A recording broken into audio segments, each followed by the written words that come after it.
On behalf of the audience here today, I would like to take this opportunity to thank Dr. Zakir Nair and earlier your son Farid and the organizer for bringing us this enlightened lecture. And I'm very happy to see you today in person. And I much also believe in what you say about peace and harmony. And I think today's topic about women's rights and universal brotherhood is very timely. Yeah, and correct me if I'm wrong, I just want to, there are so many things which I agree with you. I suppose the main essence is, like what you said in the beginning, should we, adherents of the major faiths, religion in this world, if we are the learned one, that means we truly understand the essence of the original spirit of all the major religions, then we will come to a common point where, be it what terminologies you use, whether it's a God, it's Allah, it's a Dharma, or it actually, in essence, it actually meant the one and only. Right, so if we could agree with that, then interfaith dialogue would actually open the way for peace and harmony, and there would not be any sort of things like, differentiation, but more of diversity in harmony. Yeah, and I think one of my, by the way, my name is Richard. I'm an executive recruiter. For me, although I'm born a Buddhist, but I study Islam, and if someone say I'm a Muslim, I'm very proud of it. Yeah, and if someone say I'm a good Christian, I'm proud of it as well, because my favorite verse in the Quran is in Ma'idah, verse 48. I think it states very clearly that, what is more important is the good work that we do, right? It's not so much, because if God has so willed, He has made us a single people, right? That's why He made us a lot of religion, right? But He just want to try us and test it in what He gives us. But actually, all our ultimate goals go back to God. And if there's any differences like we have today, if we refer back to the scriptures, whether it's the Quran, or whether it's the Bible, or whether it's the sutras in Buddhism, or whether it's the Vedas, we will find that actually it refers to the same thing that you mentioned earlier. I have two questions which is related.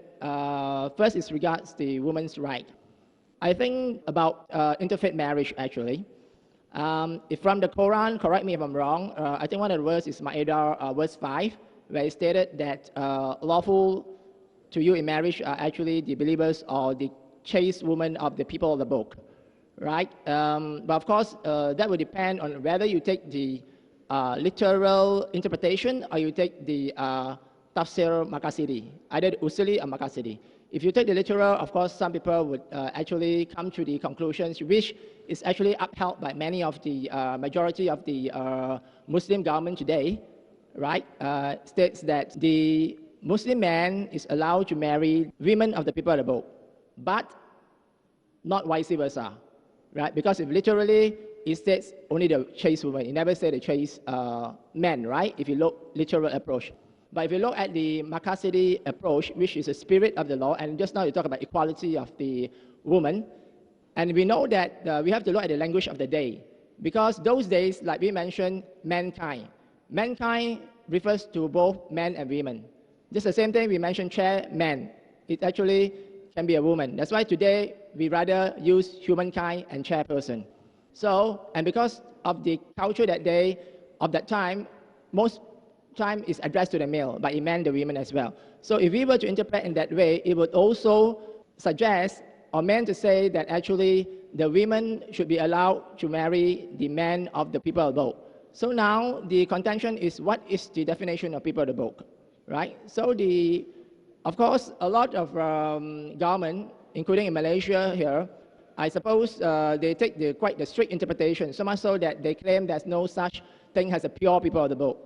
But I would like to lend your confidence in the sense that we find the common grounds, the commonalities, right? In the sense that if this is a book, I will give it to you afterwards, right? This is a book by Reza Shah Qasimi, a scholar under the Common Ground Initiative by Prince Jordan. And it actually contains a lot of proof from the Quranic verses. For example, 87:19, which actually conclude that religion like Buddhism is also considered people of the book. So my question is that, in light of all these things, and also to... Brother, I've got a question. Okay. You have posed two questions, cut it short. As the moderator said, if it's two sentences, it's the question, longer than it becomes a speech. Okay. So sorry, because I thought... I've understood, okay. Brother. The two questions I've asked mainly dealing with marry the people of the book, Surah Ma'idah chapter 5, verse number 5. And regarding can Buddhists be called the people of the book? Correct? 2 questions. Okay, so, okay. So let me answer. Okay, I just confirm. You want to ask one more question? No. This I just number one is the women, Muslim women, in light of the truth of the Quran, should be allowed to marry. I understood that. I got the question. No need of repeating. My memory is, mashallah, very good. Okay, thank you very much. Thank you very much. Okay. And before the question, you made a statement. I'll comment after my answer. Before you gave the 2 questions you asked, you made some statements. I'll comment that after I give the answer to it. Even that I remember. Okay. Thank you very much. Coming to your question that the Quran says in Surah Ma'idah chapter 5 verse number 5 that lawful for you on this day is the food of the Ahle Kitab and the women of the Ahle Kitab who are chaste. So based on this, a Muslim man can marry a chaste woman from the Ahle Kitab, but why isn't the vice versa not allowed? His interpretation is many a time when word is used, chairman, it includes even woman can be chairwoman. When you say mankind, it means humankind. Quran in Arabic language is the same. When they say for man, many a times, most of the times it's included, but not always. But not always. For example, if I say as a doctor that a woman gives birth to a child, it's woman, it's not man. Many a times man includes woman, but not always. Similarly, in the Arabic grammar, when you know the gist, yeah, you are Nas. Nas is actually male. But when I translate, oh, humankind, I say. So in Arabic also it's the same. When the male is referred to, female is included, but not always. And that you come to know by the context. In this verse, it does say, lawful for you to marry a woman of the Ahle Kitab. So woman never includes man in Arabic, never. When I say woman, it never includes man. When I say man, it can include woman. Do you understand? Do you understand or not? When I say man, many a times it can include woman. But when I say woman, it can never include man. Even in English language. When I say chairwoman, can it include chairman? No. When I say chairman, can be chairperson. When I say mankind, can be humankind. When I say woman's right, does it mean man's right? Does it mean? Okay, I agree. Even in English language, when I say woman, a man will never be included. When I say man, many a time women are included. Though in the woman, the man is there. W-O-M-A-N. In writing, man is included in woman, but not in meaning. When you write W-O-M-A-N, man is included in the woman, theoretically, but not practically. So same in Arabic, whenever the gender male is used, many a times it includes both, but never ever when female is used, man is included. Now coming to the point, what is the reason? So your logic cannot be applied here in any language. Neither English, neither Arabic, neither Chinese also, hopefully. Okay, now coming to the logic. You have to ask me why and I'll give you the answer. The reason is, first of all, I differ with the majority of the scholars on this statement about women allowed. That we'll discuss later. I'll come to a main point why man is allowed to marry a woman Ahle Kitab, but why not a Muslim woman allowed? The reason is that when a man marries a woman, the woman leaves the house and comes to the man's house, normally. Now, if you marry a Ahle Kitab, Jews and Christians, the Christian believes in all the prophets from Adam up to Jesus, peace be upon him. We tell the Christian, you believe one more, that's Prophet Muhammad, peace be upon him. And we as Muslims cannot degrade any prophet of the Christians. What we say? From Adam, Noah, Abraham, Moses, Isaac, Jesus, we believe in all, peace be upon them all. We say believe in one more. So the woman who comes from the Christian family to the Muslim family, she's not hurt, she has to believe in an additional prophet. If a Jewess comes, she believes in all the prophets from Adam, peace be upon him, till Moses, peace be upon him. We say believe in two more, Jesus and Muhammad, peace be upon them. It's easy. Now, if I take the vice versa, if a Muslim woman goes to a Christian man's home, that Christian doesn't believe in Prophet Muhammad, peace be upon him, though he should. According to the Bible, it does not. So when she goes to a Christian house, she will be insulted. Do you understand? I understand your point, Dr. Zakir Naik. I have not completed my answer yet. Okay. Carry on. Sorry. Yeah. So here, because of that, if a Muslim woman goes, she will not be allowed to follow Islam. So that's the reason one way is allowed, for a Ahle Kitab woman to come is allowed, but for a Muslim woman to go is not allowed. I further disagree with the majority of the scholars. This verse of the Quran of Surah Ma'idah, chapter 5, verse number 5 says, lawful for you the food of the Ahle Kitab and the women of the Ahle Kitab who are modest. But there's one more verse in the Quran in Surah Baqarah, chapter 2, verse 221, which says that you cannot marry an idolatress until she believes. A believing woman, even if she's a born woman, is much better than an idolatress, even if she allows you. She may be a beauty queen. She may be the richest woman in the world. She may be the most beautiful woman in the world. To marry a slave woman who's a believer, who's a Muslimah, is far superior to marry an idolatress, even if she allows you. And the verse continues that do not marry an idolater until he believes. A slave man who's a Muslim, is a believer, is far superior to an idolater, even if he allows you. He may be the most handsome man in the world. He may be the richest man in the world. A slave man who's a believer is far superior. This is the verse of the Quran.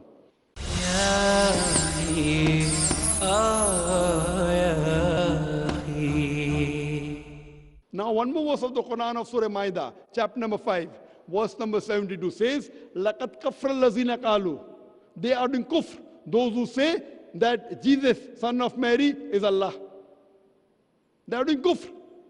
So one verse of the Quran says you can marry from the Ahle Kitab, who are modest. One verse of the Quran says you cannot marry those who do kufr, those who do shirk.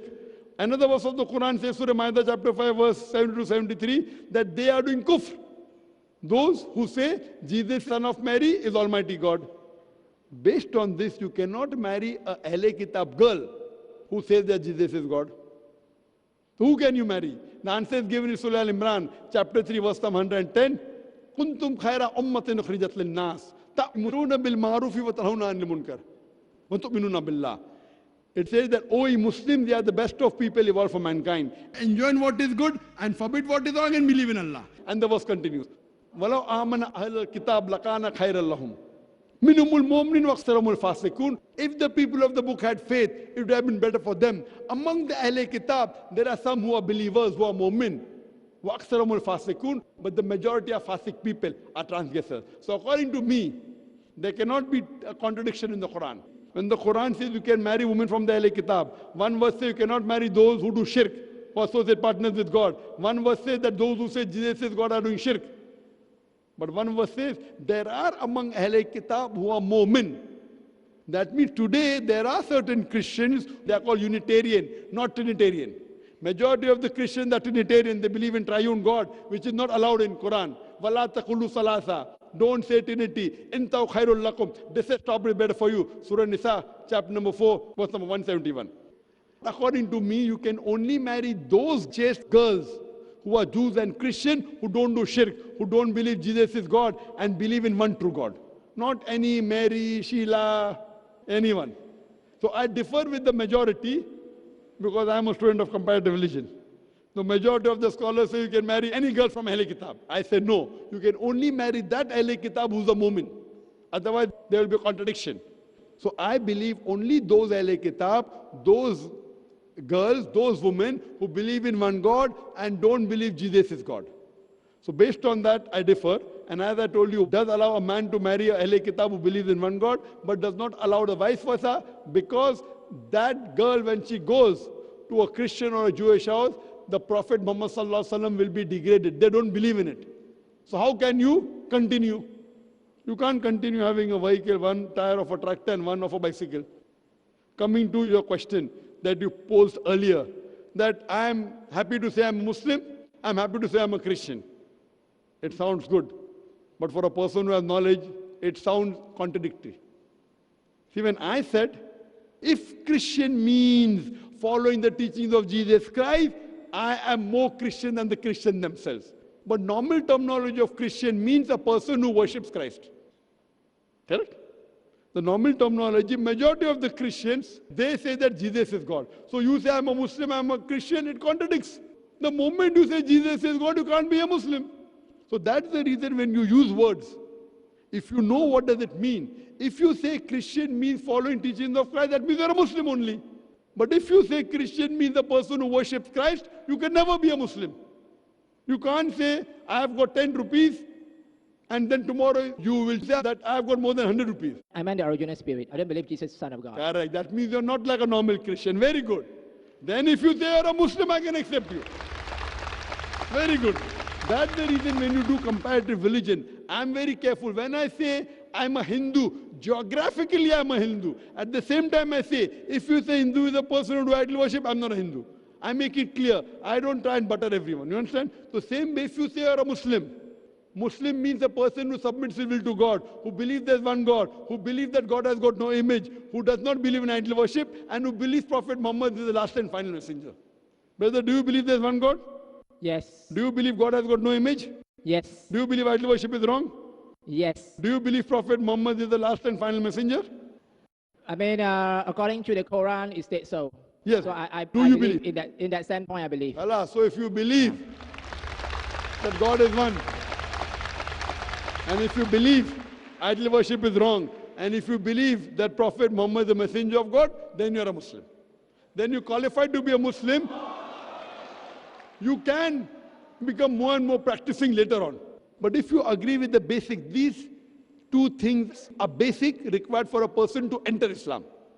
After that, the other practices will come slowly and slowly. So if you agree there is one God, and if you say idol worship is wrong, and if you believe Prophet Muhammad is the messenger of God, you are a Muslim. And then I agree with you when you said that Jesus is not God, then I surely agree with you that you can be qualified to be called a Muslim. That's what I meant when I say I agree with you. I want to be a good Muslim, Very a good. good Very Christian. good. When I say I can be a good Christian, Following what the I meant- teaching, the true teachings of Jesus, Yes, like yes, me. Very yes. good, I'm with you. Even I want Yes. to be a good Christian. Yeah.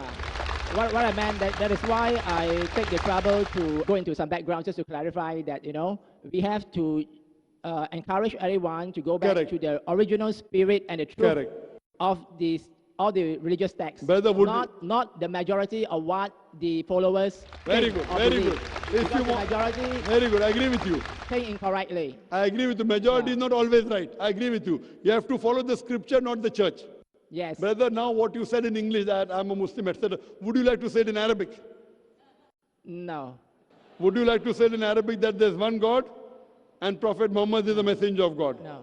I think just to borrow the words of Prof. Tariq Ramadan, he says very... Sorry? Professor Tariq Ramadan. Bro, Tariq Ramadan. Yeah. I happened to attend one of his sessions. I think he said very correctly. He said he has no problem with Islam, but only some Muslim. He has no problem with other religious texts, no Bible or sutras or Vedas in the original form, just like you said, right? They believe in the one truth Correct. or one Yeah. God. But it's the followers, the majority of them right now. Correct, same thing. I'm not here to defend the Muslims. Every community of black sheep, I'm here to talk about Islam.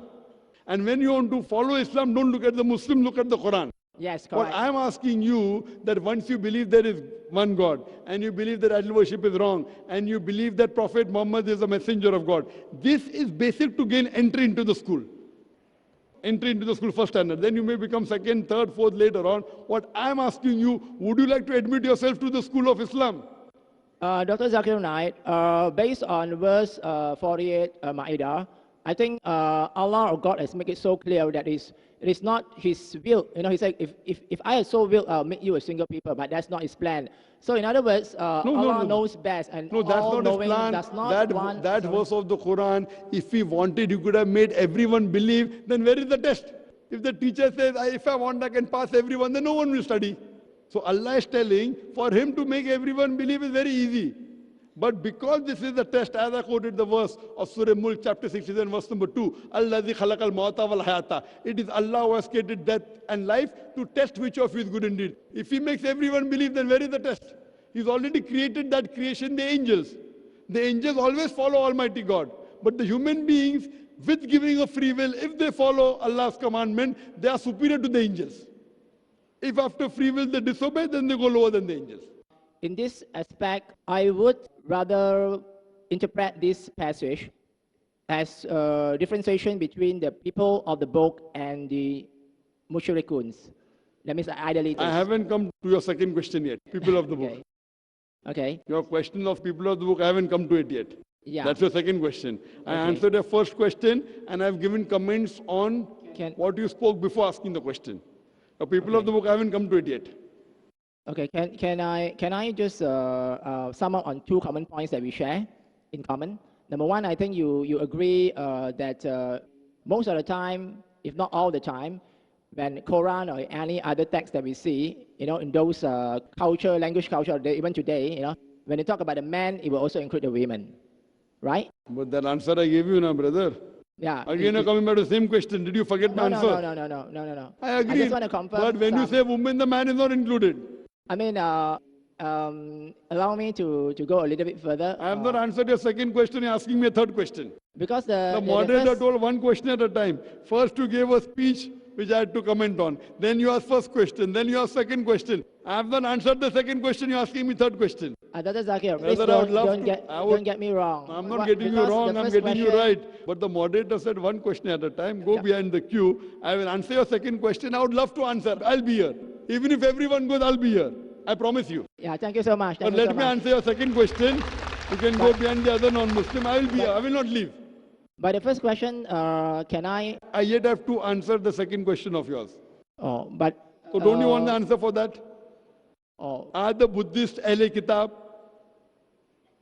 I have not answered that. Did you get the answer? Did I answer? Okay, I can understand your standpoint. I have not yet given the answer. How can you understand? Can you read my mind? Great, you are. Sorry, Dr. Zakir Naik. I have not started my answer on Ahle Kitab. Dr. Zakir Naik, I'm referring to the first answer that you gave to my first question. So you have spoken, so I think I know what you said, because all the audience know what you said. No, so of the first answer, second answer, where have I given? Because the first answer, I beg to differ in certain areas. So can you allow me to give my viewpoints? I mean, to be, at the end of the queue. I'd love at the end of the queue. I'll give the second answer, then go behind the queue. I would love. But then there are about 7,000, 8,000, 10,000 people here. 4,000 in the auditorium, 6,000 outside. So you can go behind the queue. I'll just give the answer to your second question. The second question you posed, that can we consider the Buddhists to be Ahle Kitab? Ahle Kitab in Arabic means people of the book. Kitab means book. Kitab also means revelation. It can be people of the revelation. In that way, even we have a book. Even the Muslims are Ahle Kitab.